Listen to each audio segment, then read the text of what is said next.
সন্ত্রাসী মারছি, আমার বাপেরে কুবাইছে, আমি কুবাইছি। আমার বেশি লুক লাগে নাকি? আমার বিলজা নাই, আমার বাপেরে কুবাইছে ওরা 15 জনে মিললে, আর আমরা 2 ভাই কুবাইছি ওরা। ভিডিও করে কি করবেন আপনারা? আমার মতো ইনোসেন্ট ছেলে কি করবেন? আমরা শিক্ষিত, সন্ত্রাসী মারছি, ভালো মানুষ মারি নাই।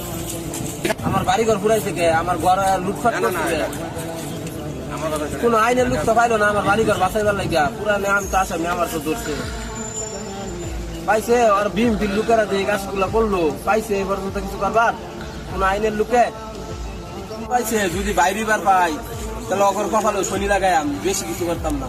খালি যদি বাইরে আর পাই, আমার বাড়িঘর পুরাইছে। আমি আমার এলাকায় গিয়া দেখেন, জিজ্ঞাস কইরা কিছু জিজ্ঞাসা নিয়ে থাকলে এটা কই, আর কথা দিবাই না আমার। আমি তো ওই নিজে চাঁদা বাজার ছিল, আমি নিজে দুধকে দিছি, অভিযোগ দিছি, কুবাইছি, আমি কুবাইছি।